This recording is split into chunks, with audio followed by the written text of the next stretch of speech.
Halo pemirsa, tidak terasa kita sudah tiba di pelajaran Sekolah Sahabat, pelajaran yang ke-13, akhir dari pelajaran satu kuartal ini, dengan judul Hidup oleh Firman Allah.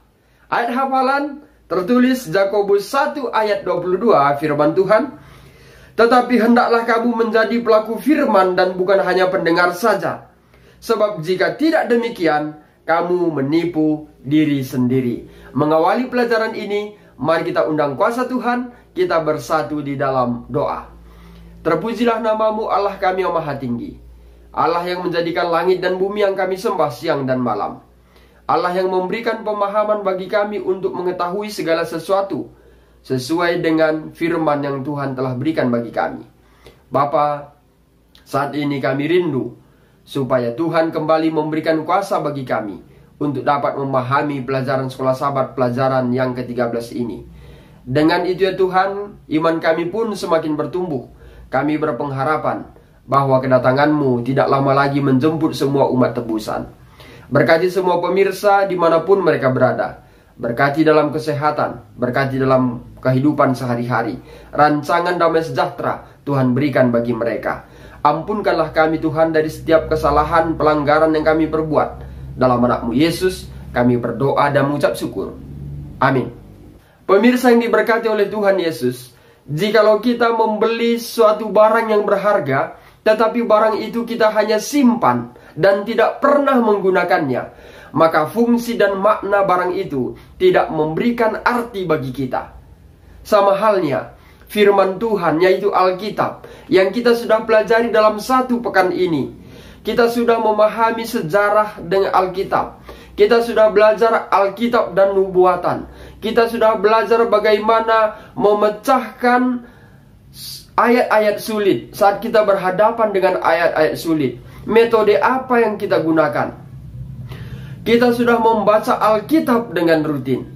Tetapi jikalau semuanya itu tidak dihidupkan di dalam kehidupan kita sehari-hari, maka fungsi dan makna yang kita sudah pelajari itu tidak memberikan arti bagi kita. Untuk itu, pelajaran Sekolah Sahabat pekan ini mengajak kita supaya firman yang kita telah pelajari, metode yang kita gunakan akan dapat memberikan fungsi dengan baik karena kita menghidupkannya di tengah kehidupan kita.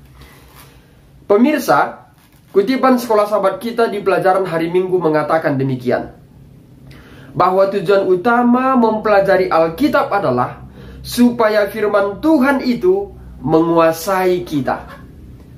Bukan kita yang menguasai firman Tuhan. Artinya adalah, kalau kita menguasai firman Tuhan, maka kita menuangkan segala pola pikir kita yang cemar untuk menyesuaikan supaya Alkitab itu menyesuaikan diri dengan kita. Tetapi kalau firman Tuhan yang menguasai kita, maka kita akan turut serta menyelaraskan kehidupan kita sehubungan sesuai dengan apa yang difirmankan oleh Alkitab. Setiap orang-orang Kristen yang rajin membaca Alkitab dan menghidupkannya, maka lihatlah bahwa tabiat dan karakter Yesus itu, karakter pencipta kita, akan terlihat melalui kehidupan orang yang membaca Alkitab itu.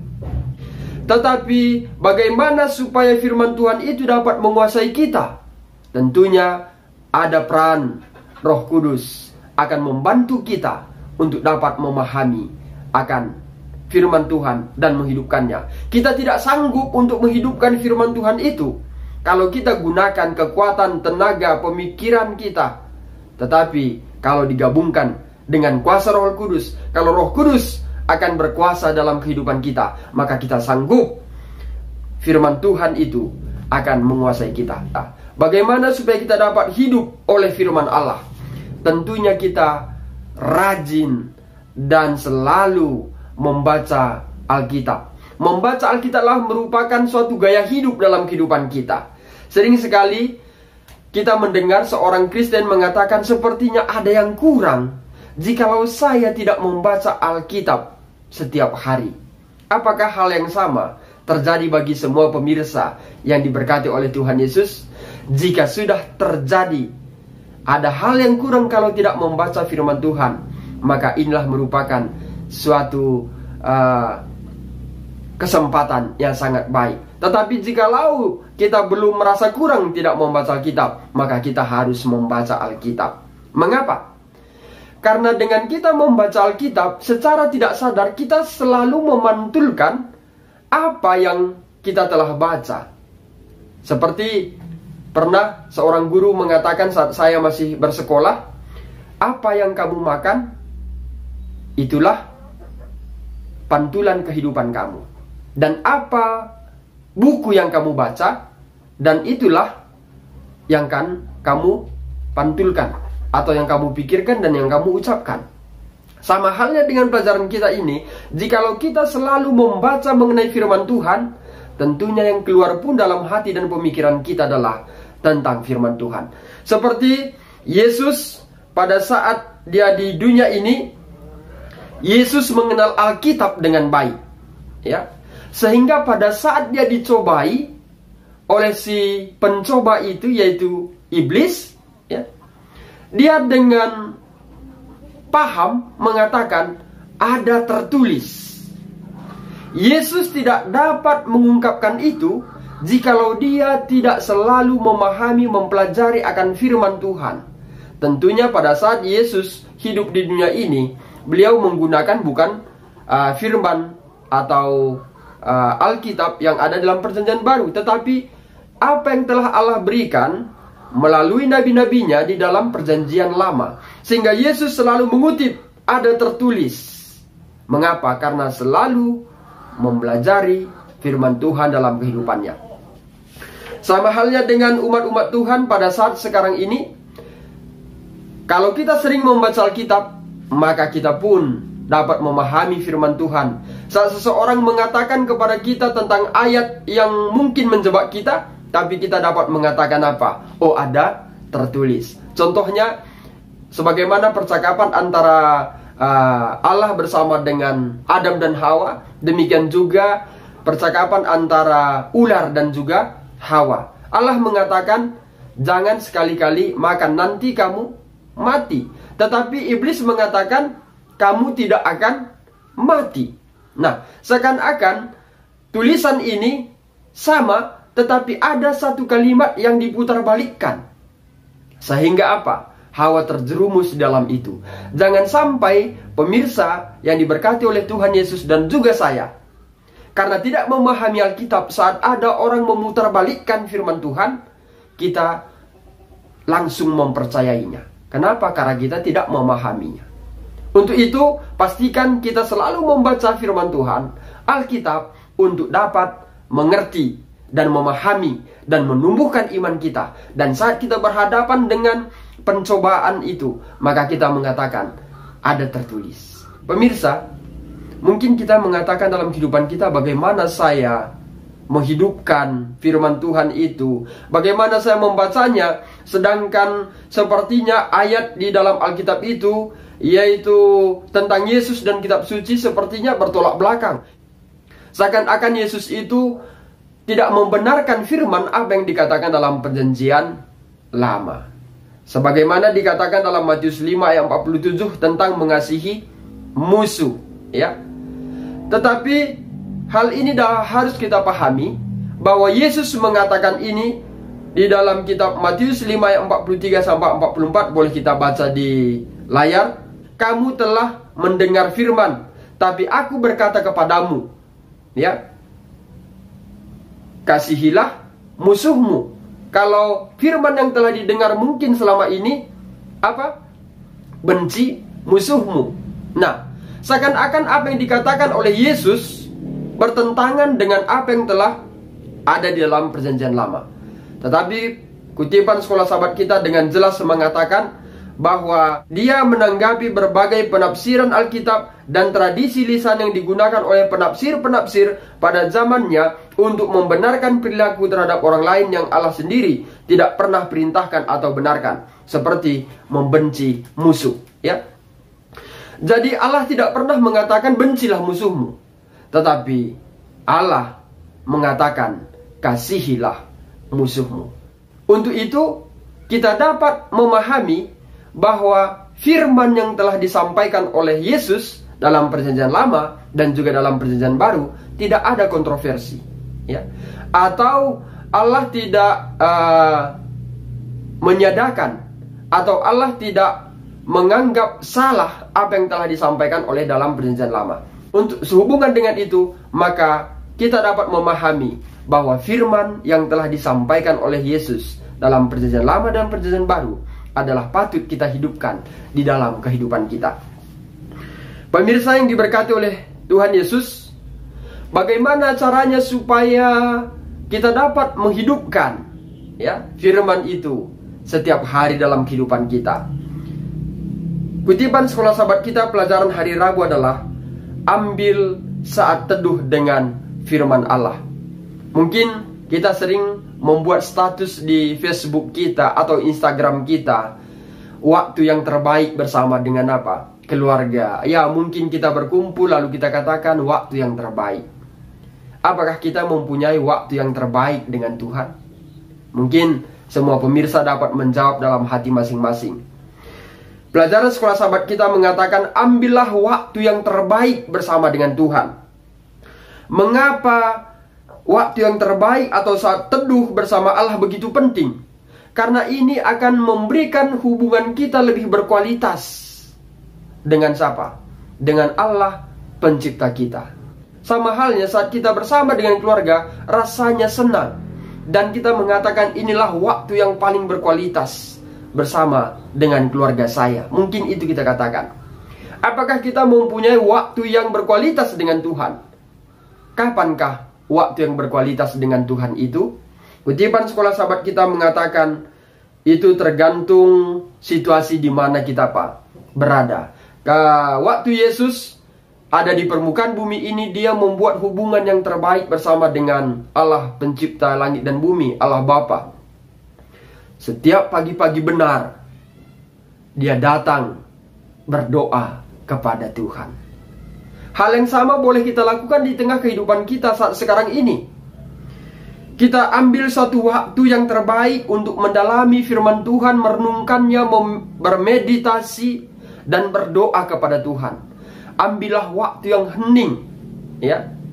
Memang kalau kita lihat di zaman saat kita sekarang ini, karena tuntutan pekerjaan, tuntutan anak-anak, tuntutan keluarga, sehingga harus bekerja dan sibuk, ya.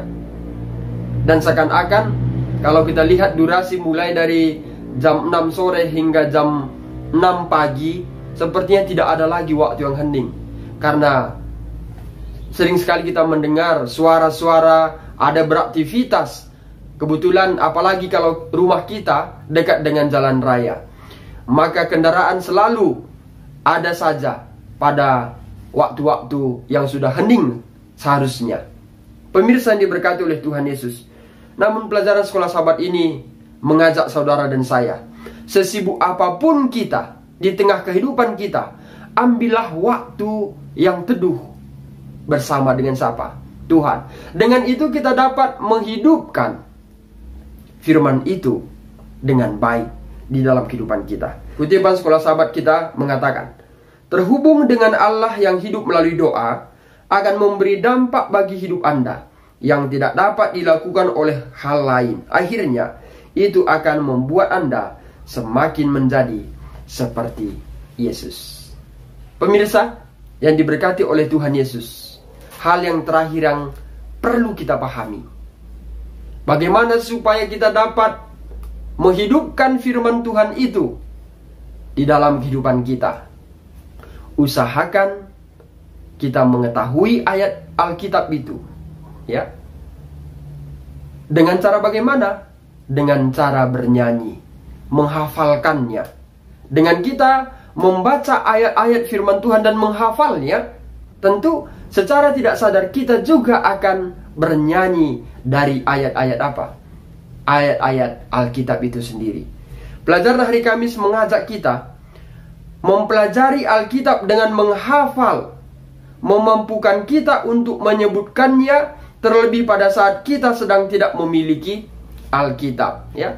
Banyak kalau sekarang ini kita mendengar dan mungkin juga mengetahui bahwa banyak ayat-ayat Alkitab yang sudah dibuat menjadi lagu.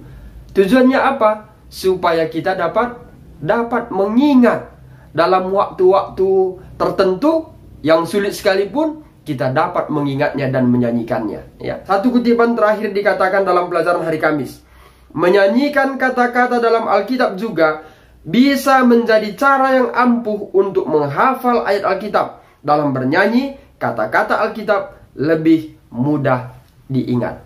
Pemirsa yang diberkati oleh Tuhan Yesus, semoga dengan pelajaran sekolah Sabat di pekan ini, kita akan memantulkan firman Tuhan setiap hari dalam kehidupan kita. Karena kita membaca firman Tuhan dan membuat waktu yang berkualitas dengan Tuhan. Dengan itu, firman Tuhan adalah menjadi gaya hidup kita. Kiranya Tuhan memberkati. Mari kita tutup dengan doa. Bapa yang di sorga, terima kasih berkat-Mu kami rasakan saat ini. Kami sudah belajar dari pelajaran sekolah Sabat. Semoga pelajaran ini, ya Tuhan, membawa hidup kami semakin baik, berjalan bersama dengan Yesus, mempunyai hubungan yang berkualitas dengan Tuhan. Dengan itu, ya Tuhan, firman Tuhan akan menjadi gaya hidup kami di tengah kehidupan kami. Bapa, berkati semua pemirsa yang mendengarkan video ini. Berkat Tuhanlah kiranya menjadi bagian mereka. Rancangan damai sejahtera Tuhan tambahkan di tengah kehidupan mereka. Kami akan berjumpa kembali, ya Tuhan, di pelajaran sekolah Sabat kuartal yang ketiga, pelajaran yang pertama. Pertemukan kami kembali melalui video ringkasan sekolah Sabat ini. Terpujilah nama Tuhan. Sempurnakan doa kami dalam nama-Mu Yesus. Kami berdoa dan mengucap syukur. Amin. Pemirsa yang diberkati oleh Tuhan Yesus, jadi pelajaran sekolah Sabat dalam satu kuartal ini dengan judul cara menafsirkan Alkitab sudah kita pelajari. Maka kita akan masuk kembali di pelajaran sekolah Sabat, pelajaran yang baru, tentunya dengan judul buku Menjalin Persahabatan untuk Allah, Sukacita Berbagai dalam Misinya. Ya, inilah yang akan kita bahas dalam pelajaran sekolah Sabat kita satu kuartal ke depan ini. Semoga melalui pelajaran ini nanti iman kita pun semakin diteguhkan dan semakin berpengharapan bahwa kedatangan Yesus sudah semakin dekat. Akhir kata saya sampaikan, Tuhan Yesus memberkati.